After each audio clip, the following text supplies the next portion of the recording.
Duha ka mga bata gikan sa lungsod sa Cordova ug lapo-lapo ang gi-autopsy karon sa forensic expert sa Public Attorney's Office kon diin kini tungod sa hangyo sa mga ginikanan gumikan silang pagduda nga ang ilang kamatayon sa putanan sa pagbakuna kanila sa kontrobersyal nga dingvaxia. Ani ang report. Sulod sa usa ka punerarya sa dakbayan sa Sugbo, gi-autopsy sa forensic expert sa Public Attorney's Office ang mga lawas sa duha ka mga bata.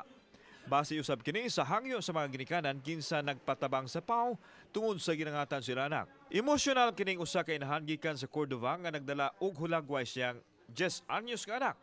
Nagtuo siya nga namatay ang bata human mabakunahi og dingvaxia. Mas nahadlok siya karon sa posibleng nangatan sa lain pa niyang anak nga nabakunahan og dingvaxia. Gusto kong ituloy ang kaso kasi meron pa itong isang kapatid. Hindi ko alam kung anong gagawin ko. Sabi nila 20 years mong monitoring.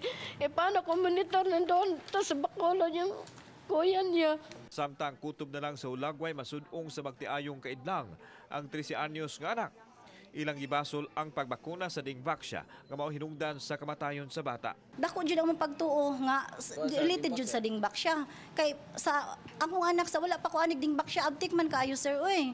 Abtik man kaayo pero nganong ingon ana lagi kapaspas ang kuan sa diha nga ni kuan na ang ni active na ang dingvaxia nga git kuan sa iyaha. Amo gyud padayon nga kami man na diri padayon gyud namo nga matagaan gyud siya justisya kay siya mo fight mo gani kami pa.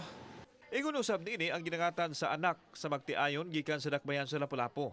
Usa ra ka adlaw nga nagmo ang 10 anyos nga anak kinsa nadala sa ospital apan namatay hinuon.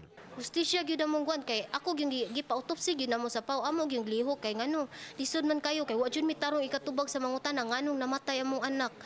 Managsama sila og simptomas matod sa forensic expert nga mao ang bleeding ug pagpanghubag sa internal organ. May mga areas po ng bleeding sa kanyang katawan na nakita namin dito po sa dibdib at dito sa kanyang tiyan. So what does it mean? Anong sabihin? Ito po katulad ng mga nakikita namin sa ibang mga bata na nagkakaroon ng paglaki ng mga internal organs at mga pagdurugo. Kabahin lang sila sa 12 ka mga kaso sa ginuhang biktima sa dingvaxia sa Sugbo. Sa record sa PAW adunay 128 ka mga kaso lukup nason. Sila ang giaga karon sa Public Attorney's Office nga matabangan.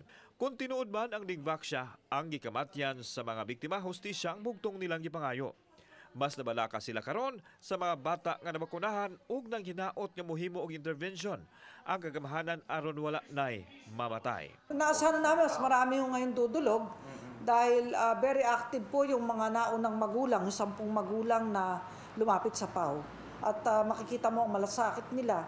Dahil yung iba po ay baon sa utang sa ospital, iba naman ay baon sa utang sa kamag-anak para sa mga gamot. Kauban si John Solon, ako si Alan Domingo. Balitang Bisdak.